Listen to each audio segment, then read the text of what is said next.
오늘 말씀을 이렇게 했는데 오늘 5번째 인을 떼낼 때입니다. 여러분 정말 제가 지난번에도 질문을 드렸는데요.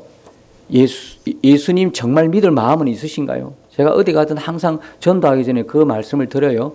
왜냐하면 더 이상 지금 시간 낭비하기 싫거든요. 전도하면서 그러잖아요. 정말 이렇게 물어보시는데 진짜 예수 믿을 마음이 있으신가? 정말 예수 믿을 마음이 있어서 내게 지금 질문하시는가?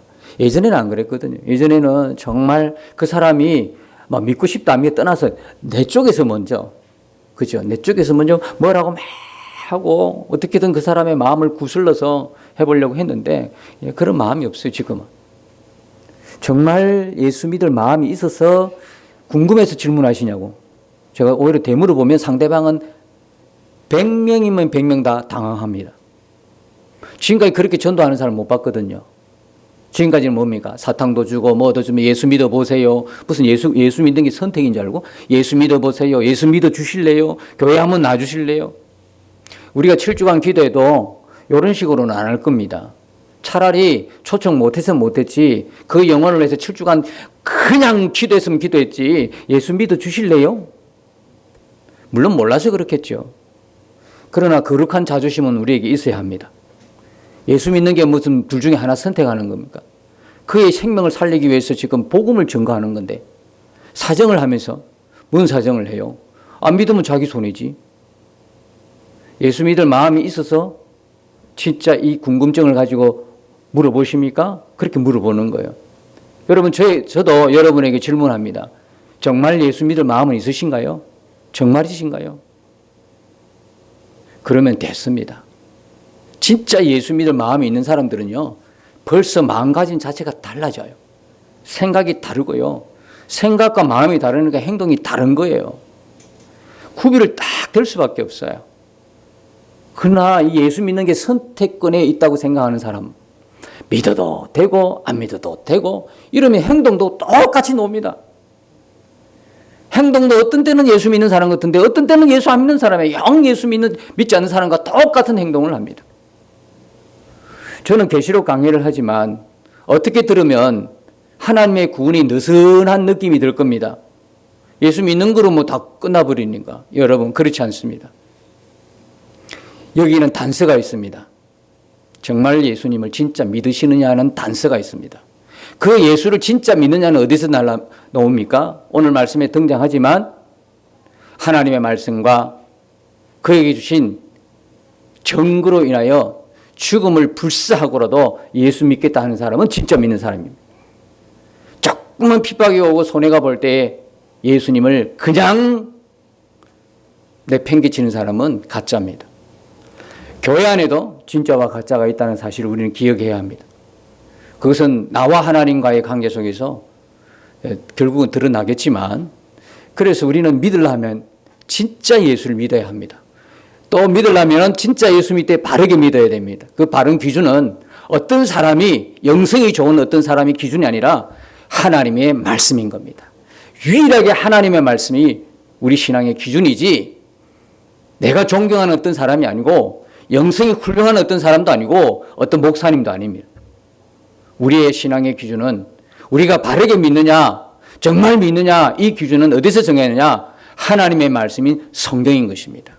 성경을 기준으로 우리의 모든 신앙이 증명이 되어야 된다는 거예요. 그래서 가짜와 진짜가 있는데 이왕 믿을 바에야 예수 진짜 믿어야 되는 겁니다. 여러분 기독교 하면 뭐가 생각이 납니까? 기독교 하면 바로 떠오르는 게 십자가이지 않습니까? 도대체 십자가에서 무슨 일이 일어난 겁니까? 도대체 무슨 일이 일어났길래 기독교 하면 십자가입니까? 이거는 예수 믿는 사람뿐만 아니라 예수님을 모르는 사람도 기독교 하면 십자가예요. 그리고 이 땅에 세워진 모든 교회는 십자가를 달고 있습니다. 그만큼 기독교는 십자가입니다. 그런데 도대체 왜 십자가에 무슨 일이 일어난 겁니까? 십자가에 정말 놀라운 일들이 일어난 겁니다. 그래서 십자가 외에 더 필요한 건 없습니다. 하나님의 은혜는 십자가로 끝난 거예요. 십자가로 충분하다 이 말입니다. 모자람이 없습니다. 예수님의 십자가 모자람이 없어요. 우리를 구원하는데 넉넉할 정도로 충분한 하나님의 은혜가 십자가란 말입니다. 십자가 말고 또 무언가가 붙어야 된다? 없습니다. 예수 그리스도의 십자가 유일한 우리의 구원입니다. 우린 그걸 기억해야 되는 거예요. 그래서 지금 요한은 우리가 이 계시록을 보면서 계속 잊지 말아야 되는 거는 지금 요한이 보고 있는 모든 환상은 성령이 이끌려서 보는 모든 환상의 시점은 어느 시점이라고요? 앞으로 다가올 먼 미래입니까?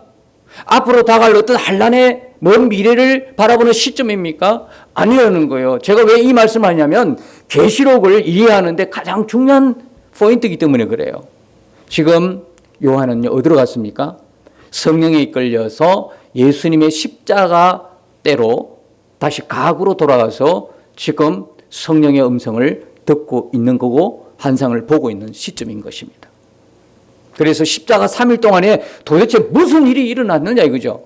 십자가 3일 동안에 그 일어난 일들로 우리를 구원하는 데 충분한 그 십자가의 복음이 우리에게 소개되고 있는 게 뭐냐면 계시록이다 이야기입니다. 오늘 9절의 말씀 다섯째 인을 뗄 때 9절의 말씀이 시작되는데요. 이렇게 시작이 되죠.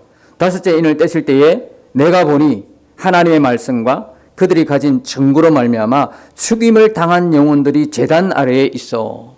그러면 조금 전에 제가 이렇게 또 요한이 지금 십자가 때로 갔다고 말씀을 드리면서 질문을 하나 던질 게 있는데 여기에 나오는 죽임을 당한 영혼들은 구약의 영혼들입니까? 신약의 영혼들입니까?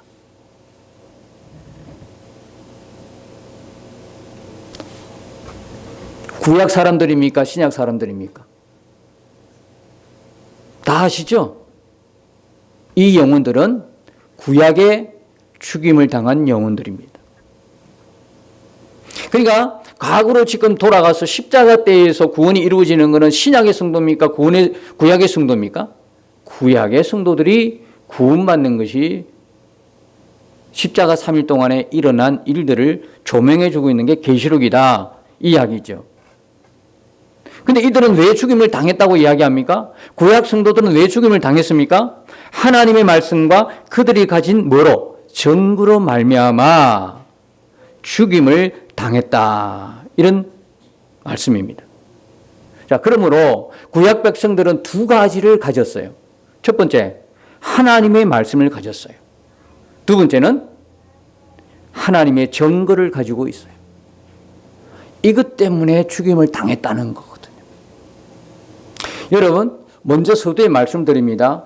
이 말씀을 가지고 이런 증거로 인해서 죽은 목숨이 끊어진 순교자만 이야기하는 것 같은데요? 아니죠. 이건 순교자만 제한된 용어가 아닙니다. 그 앞에 하나님의 말씀이 있습니다. 물론 순교자들은 하나님의 말씀을 지켰죠. 끝까지 목숨을 걸고요. 그리고 하나님이 내게 주신 그 증거를 붙들고요. 왜 하나님의 말씀을 죽기까지 붙들었을까요? 증거가 있으니까. 어떤 증거요? 하나님이 분명히 살아계신 증거가 있기 때문에. 여러분 지금도 마찬가지입니다. 하나님이 살아계신 분명한 증거를 갖고 있는 사람들은요, 하나님 말씀대로 순종하며 살게 되어 있습니다. 하나님이 살아계신 증거가 불분명하니까 어떤 데는 순종이 되고 어떤 데는 순종이 안 된단 말입니다. 그리고 아예 순종이란 단어는 그 사람과 관계없이 살아가는 사람도 있습니다. 하나님이 살아계신 증거가 분명하면 분명할수록 그런 어떤 일이 있더라도 하나님 말씀대로 살려고 예를 쓰게 될 것입니다. 분명한 증거를 갖고 있기 때문에. 그래서 이때 순교한 사람들도 하나님의 증거가 분명했고 그렇기 때문에 하나님 말씀을 죽기까지도 순종하며 목숨을 던진 사람, 믿음 때문에 던진 사람. 그리고 또 한편으로는 이걸 순교자, 그냥 목숨을 주고 간 그 순교자로만 이해하시면 안 되는 게 하나님의 말씀이라는 게요. 여러분, 우리가 하나님의 말씀을 가진 백성이잖아요. 하나님의 사람들이잖아요. 하나님의 말씀을 가졌다는 이야기는 뭐냐면 내 뜻대로 내 마음대로 못 산다는 이야기거든요. 그 자체가 뭘 의미하는 겁니까? 죽음을 의미하는 거거든요. 나는 죽고 예수로 살지 아니하면 하나님 말씀 앞에 절대로 순종할 수가 없어요. 반대로 예수는 죽고 나는 살아버리면요, 말씀과는 무관한 사람인 거거든요. 그래서 이 부분을 가지고 단순하게 그냥 목숨이 순교된 그런 사람으로만 이해하면 좀 좁은 의미의 해석이에요. 그 대부분 주석을 보면 그렇게 해석을 하고 있어요. 그러나 조금 넓게 보셔야 될 것 같아요. 왜? 이들이 지금 어디에 있냐면 신약 성경에 기록된 곳이 하나 있습니다. 어디에 기록이 되어 있을까요? 히브리서 11장에 가면 이들이 기록이 되어 있습니다. 하나님의 말씀과 그들이 가진 증거로 말미암아, 그죠? 죽임을 당한 이 영혼들이 어디다 싹 대표적으로 모아져 있냐면 히브리 11장 믿음장에 가보면 있습니다. 거기에 보면 아브라함도 나오고 노아도 나오고 모세도 나오고 그 다음에 피 흘려 죽은 순교자인 아벨도 나오고 쭉쭉 나옵니다. 근데 거기에 나오는 사람들이요, 다 아벨처럼 그렇게 죽은 순교자냐? 노아, 모세, 아브라함 순교했습니까? 순교 안 했죠. 그러니까 좁게 그냥 여기에 순교한 사람만 해당한다 이렇게 보면 좁은 의미의 해석이에요. 넓게 보시면 하나님 말씀을 받은 자는 바로 순교자예요. 여러분, 우리가 오늘날은 이렇게 예수 믿는 것 때문에 초대교회처럼, 아니 북한처럼, 아니면 저 아랍권에 속한 사람처럼, 그리스도인처럼 죽지는 않아요. 육신의 죽음을 순교를 당하지는 않아요. 그러나 우리에게 그렇다고 해서 우리에게는 순교가 없느냐? 아니죠. 예수 믿는 우리에게는 지엄하신 하나님의 말씀이 우리에게 있는 사람은요, 그 말씀대로 살아내는 것이 무슨 순교다? 삶의 순교다 이 말입니다. 목숨만 나가는, 육신의 죽음만 죽는 순교만이 아니라 삶의 순교도 순교라는 것이죠. 여러분, 이제 예수 믿는다고 하는 이야기는 여러분 마음대로 이제 주인이 바뀌었다는 이야기거든요. 주인이 바뀌면 여러분 마음대로 못 사는 거거든요. 내 하고 싶은 대로 내 기분이 좋아서 그렇게 하는 거 아니거든요. 내 기분 좋으면 조금 이 하나님을 섬기는 것도 좀 아주 화려하게 또 있어 보이게 그렇게 섬기고, 내 기분 좋지 않으면 어제처럼 섬기다가 오늘 막 팍 꺼져가지고 안 섬기고, 이런 게 아니라 말입니다. 기분이나 감정으로, 형편이나 환경으로, 어떤 조건으로 섬기는 게 아니라, 우리가 예수 섬기는 거는 뭐냐? 예수를 믿는 거는 뭐냐? 내가 죽었다는 거거든요. 내가 죽었으니까 하나님만 섬기는 거거든. 그거는 환경이 아니야. 그건 조건이 아니야. 어떤 여건에 좌우되지 않아. 내 감정에 좌우되지 않아. 이미 나는 죽었기 때문에. 그래서 여러분, 북한 성도들처럼 예수 믿어 죽는 사람이 있는가 하면 남한 성도들은 예수님의 말씀을 지키려고 내가 죽었다는 걸 늘 고백하며 사는 사람들이 누구냐? 우리들이라 이 말씀인 겁니다.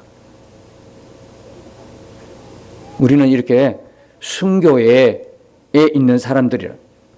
그래서 구약 성도들은 하나님 말씀을 받았습니다. 또 하나는 구약 성도들은 하나님에 대한 증거를 가졌어요. 예를 들어서 아브라함이 하나님의 살아계신 증거를 어떻게 가졌을까요? 아브라함에게 직접 말씀하시는 거예요.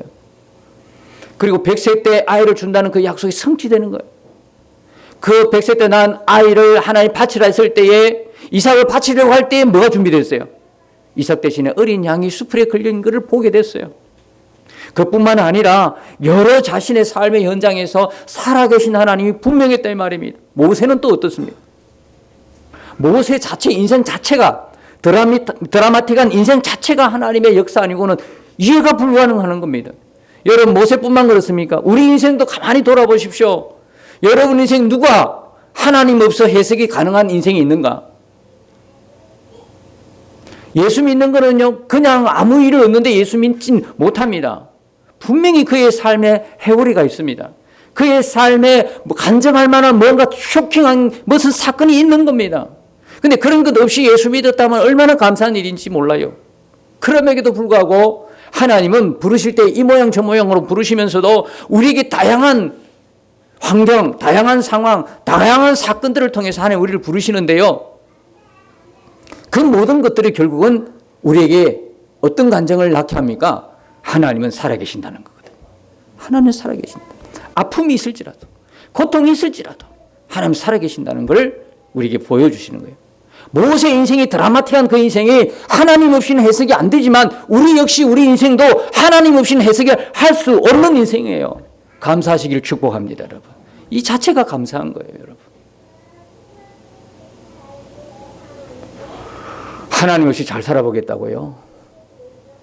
떼돈 벌어서 잘 살 것 같죠?